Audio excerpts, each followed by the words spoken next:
All right, all right. Good morning, trade pros. Welcome to our morning market update for Tuesday, January 15th of 2019. This is George Papazov from Trade Pro Academy. A little Matthew McConaughey opening there. Um, Today we're going to talk about a lot. We got a pretty full morning market update, including some earnings that just came out prior to the bell here in the United States from two big banks. And we're going to talk about the Brexit deal. The Brexit deal's got 5 outcomes.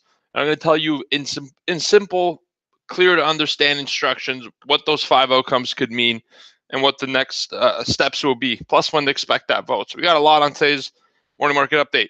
Let's start with the morning market fun fact. On this day in 2008, in the depths of the financial crisis, Citigroup eliminated 4,200 jobs and secured $14.5 billion in additional capital from a group of investors because it had a fourth quarter loss of $9.8 billion.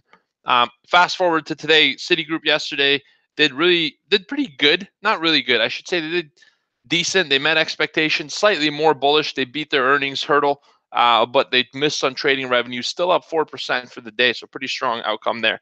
Today we have 2 more companies that reported.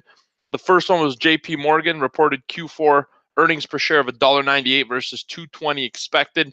Big miss in earnings per share. The managed revenue was at 26.8 billion versus 26.7. So revenue wasn't really that bad considering that the earnings per share was missed, meaning there's probably some expense items they took on the book. All right. Assets under management stand at $2 trillion. So if you think JP Morgan is not a big bank, it's a huge bank, $2 trillion, but it's still down 2% year over year. Their corporate and investment bank revenue was at 7.24 billion versus 7.52, down 4% year over year. And their market and investment services, which is their markets department, lost 11% year over year, down to only $3.96 billion of revenue. All right. That's JP Morgan overview. I'm sure if you are interested in it or a shareholder, you'll have a lot more in-depth of a look into it. But that's all we're going to cover today. The second bank that released was Wells Fargo, WFC's ticker symbol. Q4, they reported $1.21 per share versus $1.17 expected. So Wells Fargo beat, JP Morgan did not. JP Morgan missed. On trading revenue as well, Citigroup yesterday missed their trading trading number. I can't speak today. I forgot how to speak English. Should I do this in Bulgarian?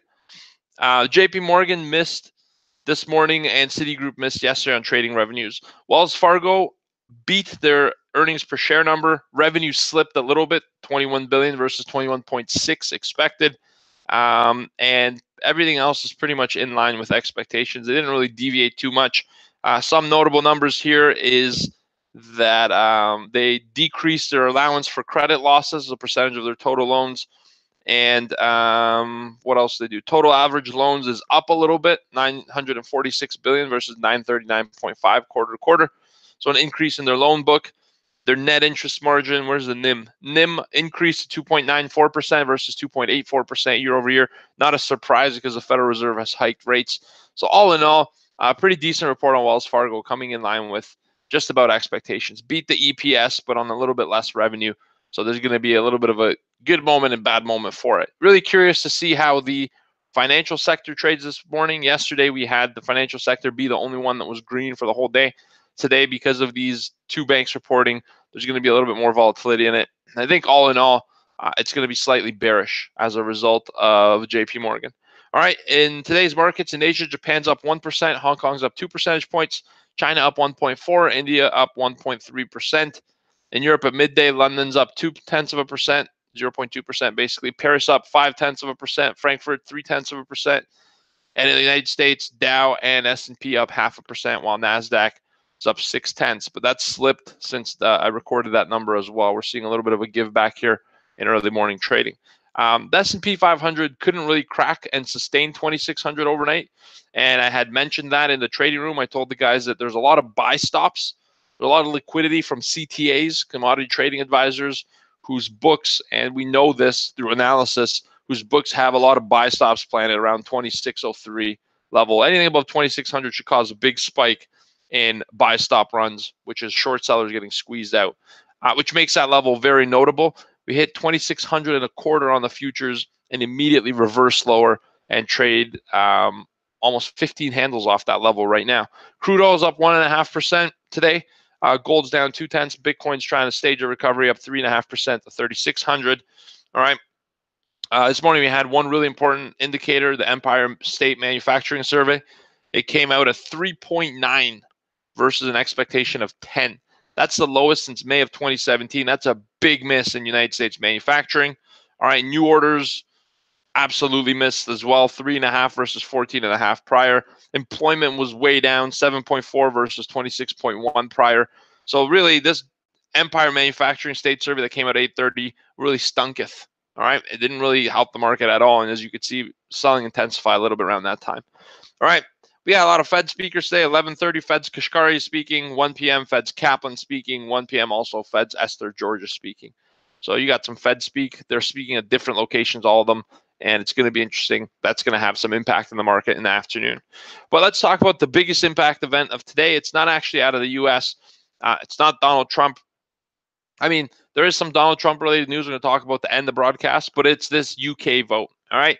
So the UK Parliament is going to vote to accept or reject Theresa May's plan. All right. So far, it's an overwhelmingly expectation of a rejection. They're going to say, we don't like this Brexit deal. Back to the drawing board. That's going to have implications. We'll talk about the 5 different routes that could take. All right. The vote is scheduled for 7 p.m. UK time, and it's going to end about 8:30, so we won't really know the results till later on, which means this won't impact today's U.S. session because the voting is 2 to 4 p.m. We'll have some early polls. There could be some volatility, but the final result won't likely be known until the wee hours of UK time and pretty much after the close of U.S. trading in U.S.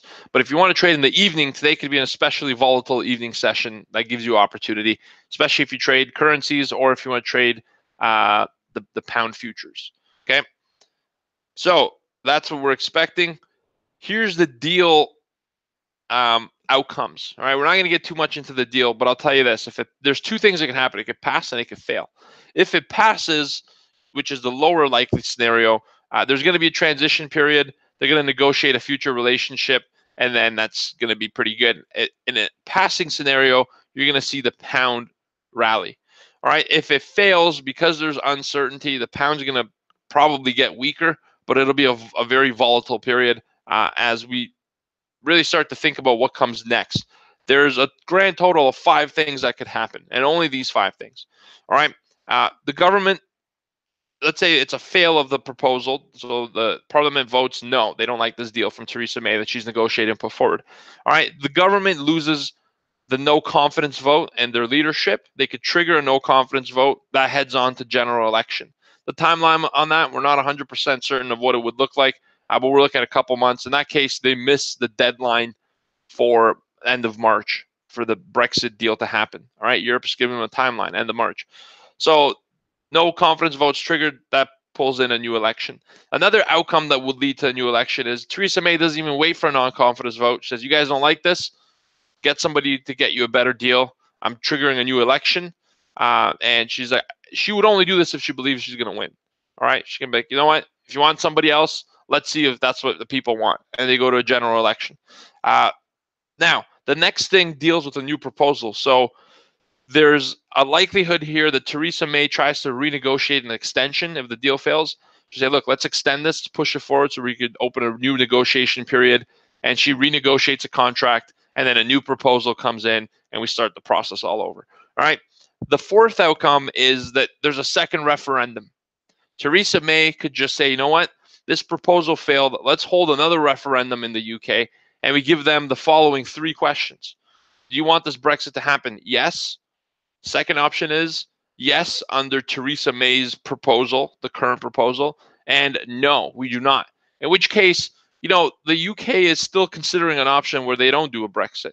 Maybe the people, if she calls a referendum, this will be the most volatile event because we're not talking about how we're going to negotiate a deal. Now we're talking about there may not be a deal at all. If the people say, look, we know the impact of what's happening, maybe they're going to switch to voting no, and maybe there's a no Brexit vote, and they stay in the European Union. That's going to have the most amount of volatility. All right. Again, the 3 options would be May's deal, no Brexit, and no to her deal. All right. And the last option is that the parliament votes down every single option, in which case they're not really willing to, it's going to look bad on them, and there's no deal at all. and that's not the most volatile, but then at that point, we kind of resort back to having to find a new proposal or renegotiate an extension for this deadline. So there's the 5 outcomes of a Brexit parliamentary no-deal vote today. And it's going to be super important. Currency traders, enjoy. This is a gift from the currency gods to you. You're going to have a lot of volatility in the pound. Futures traders, you could get involved by trading the pound futures, BP6 on CQG, and the 6P on every other platform that exists in the world. There's going to be more increased volume, increased liquidity. It'll be a great contract to trade. We'll track it today in the trading room. All right. That's that. If you have any questions or comments, pop them in the comment box, and I'll maybe be able to answer them before the start of this election, because we're going to have a busy day today. I have a really busy day today, actually. At 8 p.m., we have an elite webinar for our elite members. It's our monthly coaching webinar that we do every single month. And we're bringing on the awesome Anthony Drager from Edge Trading Group to talk to us about a new innovative product he's come up with and how he uses it for consistent profitability. I'm bringing somebody from outside our team to talk to our team. It's going to be awesome. Really looking forward to it. That's at 8 p.m. Eastern for elite members. The next thing on today's calendar that you should watch, I told you it's going to be a crazy morning market update. William Barr's confirmation. William Barr, his confirmation hearings are beginning today. That's Donald Trump's nominee for AG, Attorney General, and he's expected to face a lot of questions in the Senate Judiciary Committee. All these terms are so hard to pronounce for an immigrant. About the future of Robert Mueller's investigation, all right, which Barr criticized in a memo last year, but then the Wall Street Journal had an article yesterday for an interview where he said, I will tell the senators that I would actually allow Mr. Mueller to complete his investigation. So a little bit of turning course here in that sense, and that's according to an advanced copy of his opening remarks. He's going to make opening remarks, and then he's going to be grilled by senators for the remainder of the day. That confirmation hearing, I believe, starts at 11 a.m. So expect that to start causing some market volatility too, but in a more subdued way.